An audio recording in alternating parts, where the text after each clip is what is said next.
все, можете меня поздравить. Спасибо. Ну, всегда приятно, но что же, что у вас просто приятно, просто Подарочки. Давай за тебя, за твое терпение. демонстрация. Вау! И здесь нам натирают трюфель. Трюфель повсюду. Нам принесли лимончелло в таких маленьких рюмочках. За вас. Всем огромный привет! Вы на канале Вечное Лето. Всем привет. Мы сейчас находимся во Флоренции, и сегодняшний день начинаем с просмотра знаменитой статуи Давида, оригинала, который находится здесь, в Академии изящных искусств. И посмотрите, какая огромная очередь. Время 8:30 утра, и уже столько людей. Хорошо, что Ирина забронировала нам билеты онлайн. Я надеюсь, нам не придется стоять в этой дикой очереди. Какая красота! Встретились с Ириной и по какой-то другой ветке, другой дороге прошли. Тут 3 или 4 очереди, поэтому очень сложно иногда разобраться. Галерея Академия — это популярный музей, но маленький. Поэтому всегда на входе такой хаос. Понятно. Нам повезло, потому что кто рано встает, в 8:15 уже в очереди стоит, чтобы увидеть прекрасную скульптуру, оригинал Давида, работы Микеланджело. Buongiorno. Мы сегодня с вами пришли в галерею Академии, чтобы здесь посмотреть оригинал скульптуры Микеланджело Давида, ну и галерею Академии, один из самых главных музеев Флоренции. Мы находимся в первом зале, и, в принципе, здесь выставлена церковная живопись, которая раньше находилась в монастырях, церквях Флоренции, и потом ее переносят в музей для того, чтобы здесь основать так называемый, я его называю, школьный музей для учеников Академии искусств Флоренции. И здесь находятся ранние картины художника Алессандро Филиппеппи. Вы спросите меня, кто такой Алессандро Филиппеппи? На самом деле вы все его знаете, потому что это Боттичелли. Его настоящее имя, а уже прозвище было Боттичелли. Бочка, что-то вот от этого происходит. И можно видеть его ранних Мадонн, например, это на фоне морского пейзажа. И работы Боттичелли очень были похожи первые периоды его творчества на учителя Филиппо Липпи. Иногда даже не могут отличить ученые, кто был учитель или ученик, поэтому здесь у нас под вопросом. В этом зале находится одна из моих самых любимых картин. Все сложно назвать картиной. Посмотрите, какую она необычную форму имеет. На самом деле это часть свадебного сундука. Украшения, платья, все вышло золотом, серебром.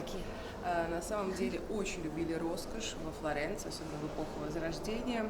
И даже представьте, что женщинам запрещалось носить слишком много роскоши на себе, поэтому был определенный налог, который они платили, чтобы это все можно было показать людям. Медичи, они, семья Медичи, меценаты, коллекционеры, у каждого из них были свои какие-то увлечения. Например, был такой вот сын Козимо III, великого герцога Фердинандо, который очень любил музыку. И здесь мы видим коллекцию, одна часть этого музея, также коллекция музыкальных инструментов семьи Медичи. Мне кажется, похоже на первые постеры, как группа Битлз или Да, Скорпионс. был квинтет музыкантов, который всегда сопровождал его. Мы вчера с Сашей шли домой, и возле палаццо Медичи подумали, кому после вырождения семьи достались все деньги семьи.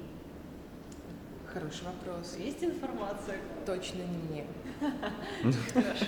Но у Фердинандо и Джианны Гастоне у них была сестра Анна Мария Луиза, к сожалению, она тоже не имела наследников, и вот она, понимая о том, что она была последней представительницей семьи Медичи, помните, в капеллу, когда мы ходили, мы видели ее скульптуру, памятник, она оставляет все свои коллекции городу, то есть основным наследником коллекции Медичи, всех предметов искусства была Флоренция, и следующая семья, которая пришла править после них, это были Лотаринги Габсбурги, австрийско-французская семья.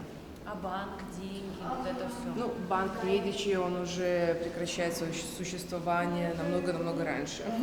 Где-то в 16 столетии уже не имело такого значения. В 15-м, да, они были богатые банкиры, но в 16-м, напомню, что они получили титул великих герцогов Тосканы и уже были абсолютными монархами, давайте их так называть. И, конечно же, самые великие люди всегда работали на Медичи. Медичи, например, вот обратите внимание, это виола, которую создает Страдивари, Антонио Страдивари для семьи Медичи. Почему мы это можем 100% утверждать? Потому что, обратите внимание на скрипки семейный герб. Ну что же, мы сейчас заходим в трибуну, где располагается оригинал Давида. Смотрите, как выглядит это помещение. Точно, он же везде на всех фотографиях, картинках, открытках. Вот именно на этом фоне, в этой арке. Да, эта трибуна была создана специально в 19 столетии, чтобы здесь спрятать оригинал, потому что он 400 лет стоял на открытом воздухе, естественно. Перемена температуры, голуби — главный враг памятников, и мрамор начал немного портиться, поэтому его решили спрятать в музей. Эмилио де Фабрис, архитектор, который спроектировал трибуну. Но тут есть еще и другие работы Микеланджело, мы сейчас посмотрим. Когда я раньше смотрела на эту скульптуру, статую, я думала, что это мужчина ест яблочко, А второе ты мне сказала. что он бросается на кентавра. Но это не точно. Давидушка готовится к схватке, но не с кентавром. На самом деле это библейская история. Давид, молодой юноша, 16-летний, который не побоялся сразиться с огромным воином по имени Голиаф. Этот человек был 3-метрового роста, с доспехом и мечом, а у Давида, вы можете обратить внимание, нет никакого оружия, незаметно. Небольшой В там правой руке держит камень, левой прощу, это такая ткань рогатка, которую он раскрутил. Этот камень метнул в лоб гиганту Голиафу. Голиаф упал, Давид взял меч Голиафа и отрубил ему голову. То есть почему побеждает этот герой? Не потому, что он такой красивый и сильный в данном случае, правильно, благодаря уму, смекалке и силе Божьей. Поэтому Давид, сам по себе фигура этого человека, имеет символическое значение для Флоренции. То есть Флорентийская республика, страна Флоренция, олицетворяла себя с Давидом. Они тоже были маленькие, но кругом гиганты, которых они им давали посыл, что мы вас, ребята, не боимся. И вот Микеланджело заказывает эту работу в 1501 году, и он заканчивает ее в 1504, когда она уже была установлена на площади Синьори, где сейчас копия находится. Это гипсотека Лоренцо Бартолини, скульптора 18 века, 18-19 столетия. И вот обратите внимание на эти точки. Их специально делают, потому что это гипс, и когда уже работают с мрамором, чтобы замерять пропорции, размеры и не ошибиться, вот по этим точкам переносится. Русский олигарх, который жил во Флоренции, вообще эта семья потом долго жила во Флоренции. Это семья Демидов, как здесь говорят. Во Вчера ты Флоренции. показывал на смотровой Да, особняк. Николай Демидов и также его потомки жили во Флоренции. Вот Николаю Демидову во Флоренции посвящена целая площадь. Все, мы прощаемся с Ириной. Так долго ждали встречи. И Так это быстро пролетели эти дни вместе, в такой приятной компании. Мы с вами... Не хочется вас отпускать. Да, мне тоже. Так здорово, что есть люди, которые вот переносят вот эти знания. Я говорила сейчас Ирине о том, что она делает очень хорошее, доброе, светлое дело. Потому что если бы не было таких людей, то все бы эти знания... Я стараюсь делать мою работу хорошо, чтобы людям было интересно, полезно, и они получили некие инсайты, как сейчас модно говорить. Спасибо тебе огромное за эти Спасибо дни, вам, потрясающе. ребята. Желаю всего наилучшего в вашем деле. Путешествуйте, показывайте мир подписчикам. Тоже с вами приятно было познакомиться. Все. Удачи. Спасибо. Чао-чао. Всегда грустно прощаться. Аж такой ком. Так долго мы ждали этой поездки, как будем здесь гулять, как я рада, что есть наш канал, как я ему благодарна за то, что он нас познакомил с Ириной. И у нас есть друг в Италии, в Флоренции. Мы всегда с ней переписываемся, всегда на связи. Это очень ценно для нас. Ирина, я знаю, ты смотришь это видео. Спасибо тебе огромное за эти чудесные дни, за то, с какой любовью ты продолжаешь показывать Флоренцию, интересные истории рассказываешь. Мы тебя очень любим. Надеемся, что мы еще встретимся, гуляем, поснимаем, потому что Здесь есть еще много чего посмотреть, и я надеюсь, что если вы тоже интересуетесь культурой, искусством, то вы сюда приедете, напишите Ирине и проведете чудесные дни вместе за изучением всех этих шедевров мирового искусства, за вкусным кофе, за потрясающим бистеко. Я бы очень хотела, чтобы вы приехали и своими глазами увидели эти потрясающие шедевры. Всегда, когда смотрю на обнаженные статуи, я думаю, это, видимо, кто-то же позировал. И я уже вижу не статую, а реальную женщину. Настолько они реалистичные. И я представляю, как все это там происходило. Посмотрите сериал «Медичи. Повелители Флоренции». Там тоже затрагивается тема искусства. Ну, эта тема пропитывает весь сериал. Вот. Я думаю, вам тоже понравится. Снято круто. Вот раньше не было социальных сетей, интернета, и люди хотели себя как-то запечатлеть, проявить, заявить о себе. Вековечить. И создавали вот такие статуи, картины. И я думаю, если бы сейчас вот не было социальных сетей, да, а ты, допустим, скульптор, и я бы целыми днями ходила за тобой и говорила: сделай скульптуру, где я вот так. Ты сделай, такая: отстойно сделал, ты посмотри, как некрасиво, давай сделай, где я вот так. А теперь в этом платье, а теперь вот так рука. Ты бы целыми днями только делал всякие мне скульптуры. И у нас была бы такая социальная сеть, большая комната, и я там и так, и с котом. Моя реакция. О боже. Мы с Ириной считаем, что это самая красивая статуя человечества. Настолько она реалистичная, настолько она впечатляет, настолько проработаны детали, пропорции, как живой человек. Даже вот этот торс, он видно атлетичный, но не переборщил с мышцами, то есть она такая прям живая. И Ирина сказала: какой красивый, я хожу сюда 15 лет, и он все такой же красивый, а я меняюсь.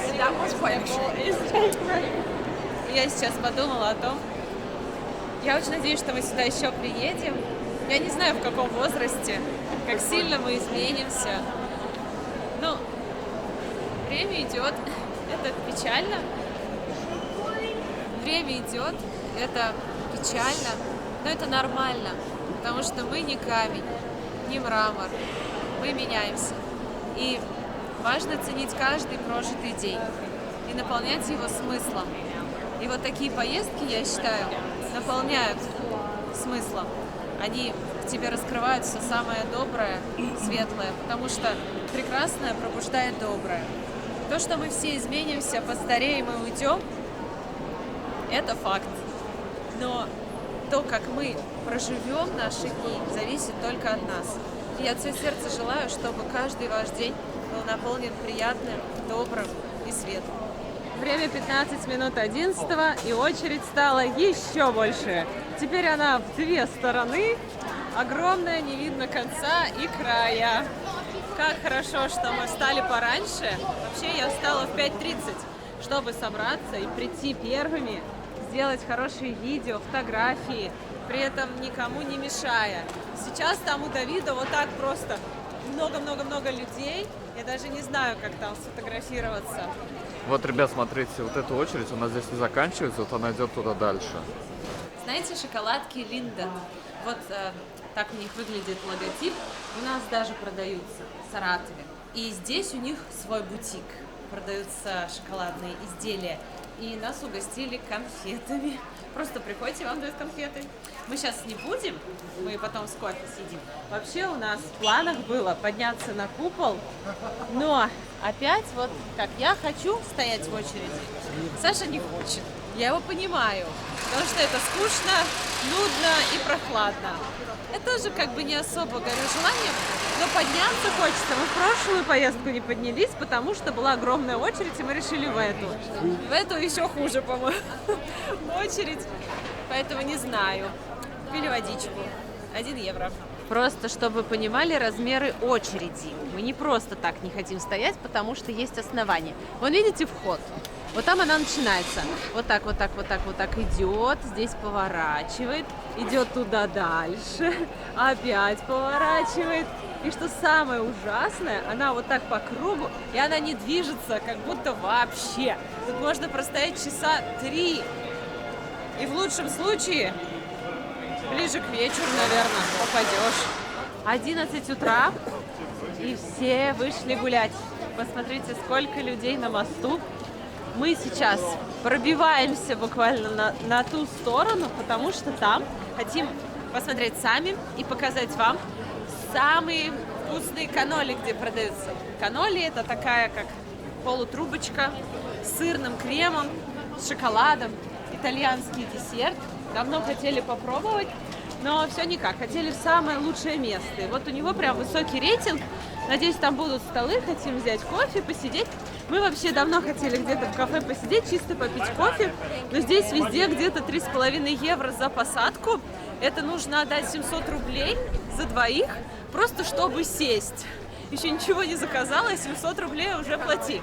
И мы в основном берем с собой на вынос. Я думаю, я что, Боинг? Платить такие деньги за посадку?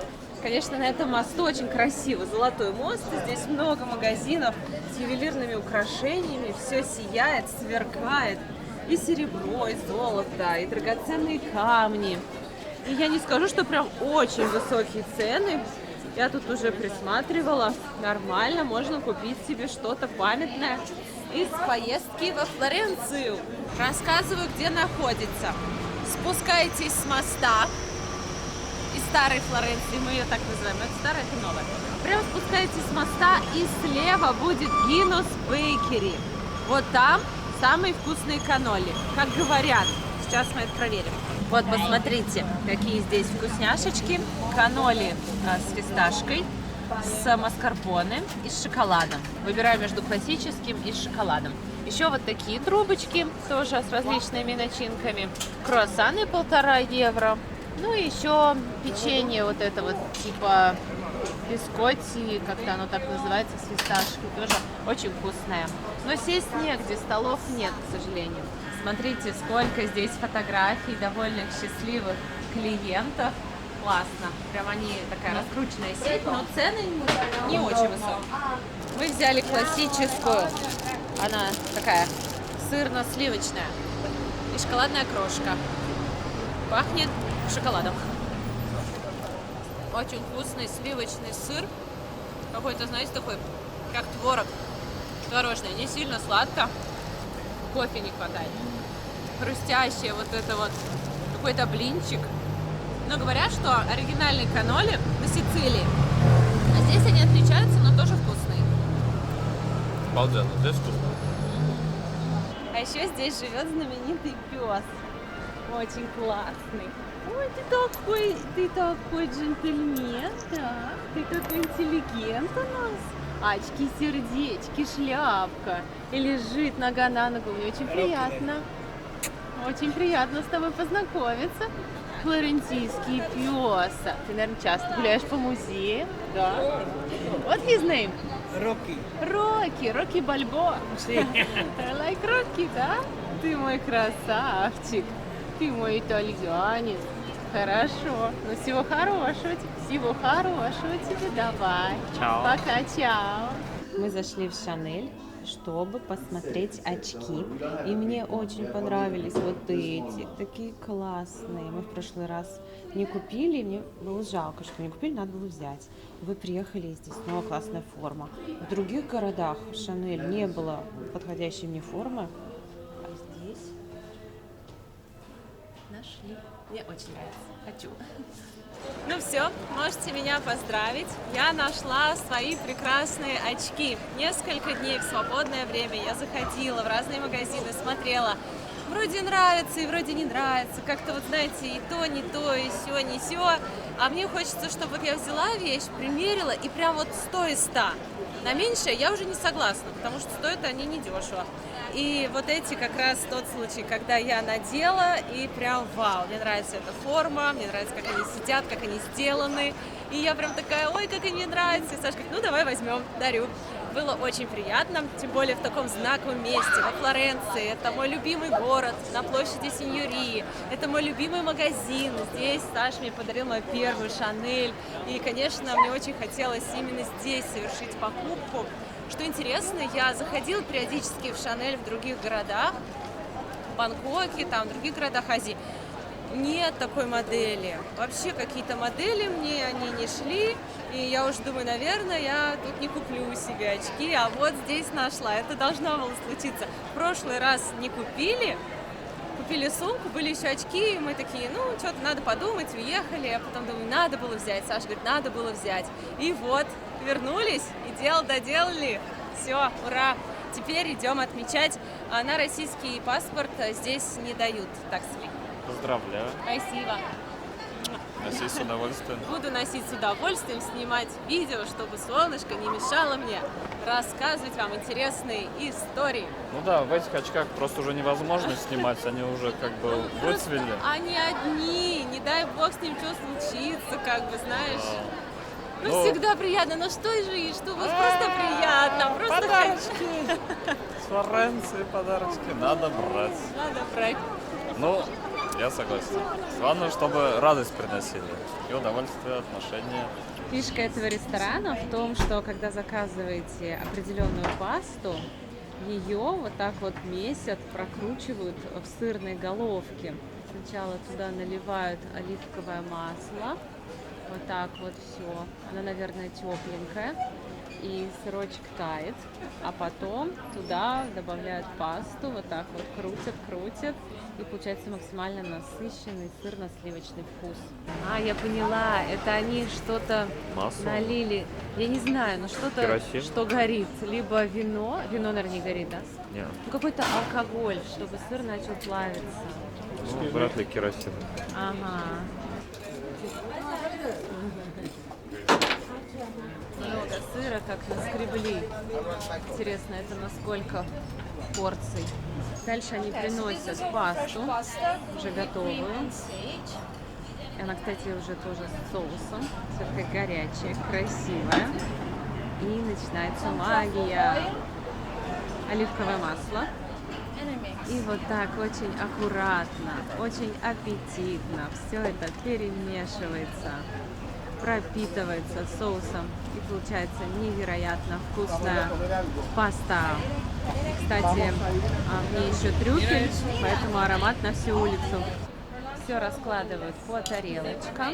Я так понимаю, здесь было 4, наверное, пасты. Да.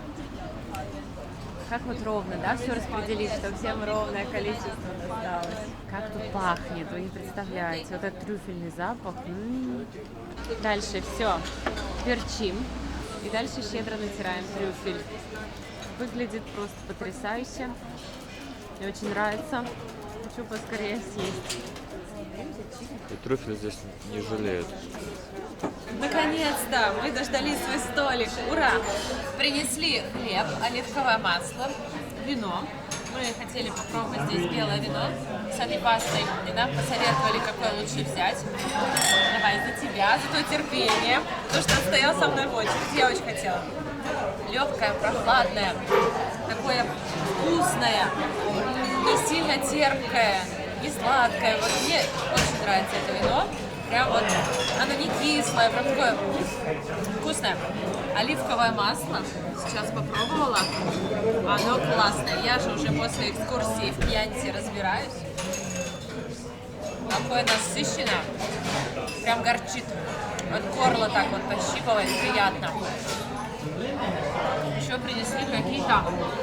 Что это? Пирожоньки. Будем так называть. Как пирожок с картошкой, но без картошки, но с луком, жареным луком. Тесто во фритюре жарится, а внутри в тесте прям жареный лук. Ну, прикольно, кстати, вкусно. Да, очень вкусно, мне тоже понравилось. И нигде не подавали такие. Вообще, в других ресторанах паста в среднем 14-20 евро, самая дорогая. А здесь от 16 и до 20 с чем-то. Как бы подороже, но зато тут такое шоу, подача и с трюфелем, а с трюфелем всегда все дороже. А сейчас мы с вами будем смотреть, как готовят равиольки. При помощи вот такого кондитерского мешка они кладут внутрь вот этих кружочков начинку. Это может быть сыр, шпинат, мясо утки, например, тоже очень вкусно. Вот в данный момент сыр и шпинат. И потом залепляют, и получается очень вкусно. Сейчас начали готовить пасту для нас. Вот такое шоу, представление, демонстрация. Производится для каждого, кто заказывает эту пасту. Я так поняла, это они уксус, что ли, наливают, что горит. О, сразу так тепло и пахнет вкусно, сыром. Завораживает процесс. Кажется, можно во многие рестораны такую фишку водить, показывать, как готовится блюдо, прям при вас.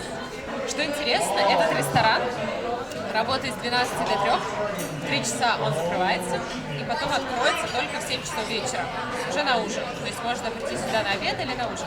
Желательно бронировать, но мы не бронировали, и вот на обед отстояли минут, наверное, 30-40, и смогли сюда попасть. А если бы они не закрывались, мне кажется, еще удобнее, больше бы людей смогли прийти. И такая очередь стоит. Ну и раз думаешь, зачем закрываться? Люди пойдут в другие места, могли бы у вас поесть. Если это нарушает какое-то законодательство рабочее, да, что больше часов люди работают, чем положено, можно в 2 смены. Или же наоборот, нельзя так делать, это уничтожит традицию итальянского ресторана. Напишите, почему вот они закрываются днем, когда посетители хоть отбавляй. И к нашей второй пасте тоже труд трюфель. Вау! И здесь нам натирают трюфель. Трюфель повсюду. Как пахнет. Красота. Thank you. Вот это получается у нас паста с трюфелем в сыре. А здесь у нас паста с уткой, каким-то специальным соусом и тоже трюфелем. Обалденно. Стоило очереди?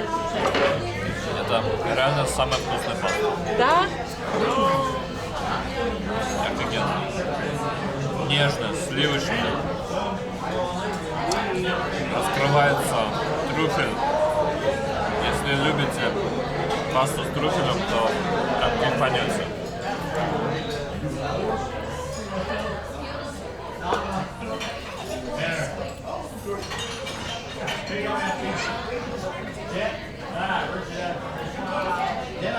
Такой многогранный вкус.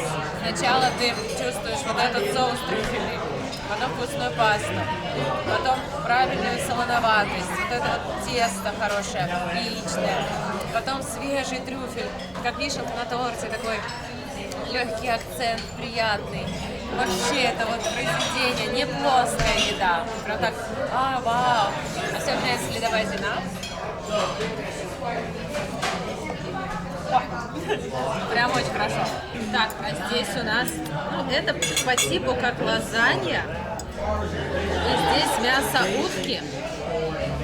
И это так вкусно пахнет чипсами Лейс с луком. Потому что так же вкусно было. Тоже вкусно. Ну, значит, вместо топчика. Утка, грибы, тонкое тесто, трюфель. С уткой тоже очень вкусно. Мы решили взять разные пасты, чтобы попробовать. Я даже не знаю, какая вкуснее. Не зря оставили очередь. Если будете в Флоренции, обязательно сюда приходите. Место стоит того, чтобы его посетить. Очень вкусно, хорошее вино. И вообще паста здесь обалденная. Вообще, когда мы проходили мимо этого ресторана, я видела очередь, мы прочитали отзывы, их так было много. И я подумала, возможно, это прям туристическое, раскрученное место, где уже не стараются. И, быть может, здесь на самом деле уже все посредственное. Такое было время. Такое просто бывало у нас. И что хочу сказать, несмотря на загруженность, они стараются. Все очень вкусно. Обслуживание на высшем уровне. То есть даже несмотря на большой поток клиентов, они не испортились. Я в восторге. Я хочу сюда вернуться, попробовать эти равиоли, что-нибудь еще. Мне нравится здесь интерьер, вот этот вот дух Италии, золотой эпохи. Ну, я не знаю, мне здесь нравится абсолютно все, поэтому классно, что пришли, отстояли очередь. Взяли еще американо, у меня есть конфеты, мне бесплатно дали в магазине. Сейчас будет еще и десерт. Еще я видела, они разносят лимончелло. Быть может, они еще угощают ликером после ужина. Посмотрите, в каких красивых чашках приносят американо. Еще такой малюсенький молочник со сливочками. Ой, сорян, что-то как-то вот так. Ты точно с молоком хочешь? Обычно молоко не подают, да? Ну, иногда спрашивают, сахар, молоко. Мне сейчас захотелось такого нежного чего-то. Паста такая нежная была, сливочная. Как вкусно пахнет. С молоком очень вкусно. Да. Это ты любишь такой термоядерный, я люблю. Мне можно в пепельницу воды налить, уже нормально будет. Согласна. Тебе можно леомицетин залить кипятком, есть такие таблетки, и пить. Ну, это ужасно, на самом деле. Так, где моя конфета? Вот они. Нам принесли лимончелло в таких маленьких рюмочках. За вас. Очень вкусный. Вообще ароматный концентрат какой-то лимонный. Нам принесли чек. Мы на 70 евро все вышло. И я говорю девушке, very tasty, the best pasta. Она мне отвечает, я знаю. Я думаю, что? Оказывается, она из России, из Сибири. Здесь работает. Разговорились, мы сказали, что мы из Саратова. В общем, она приглашала нас снова прийти на равиоли. Так что вот здесь даже работает русская девушка, которая в случае чего может помочь с переводом. Ну и с какими-то ситуациями. Неожиданно вообще было встретить. Если она говорит, я знаю. Я думаю, я знаю, это по-итальянски или по-английски. То есть мозг не сразу понял, потому что она выглядит как итальянка. Я знаю. Что? Мы сегодня отлично погуляли, впрочем, как и всегда. И сейчас мы отправляемся домой, потому что нам нужно собирать вещи. Мы не говорим Флоренции «прощай», мы говорим ей «до свидания». И наметили уже много мест, целый список у нас теперь опять появился, куда мы сходим в следующий раз. Если этот выпуск вам понравился, если он хотя бы чуточку поднял вам настроение, то поддержите нас лайком, пишите добрые комментарии, заходите в нашу группу ВКонтакте, в наш Телеграм. Увидимся в следующих выпусках. Мы вас очень сильно любим. До новых встреч. Пока. Пока.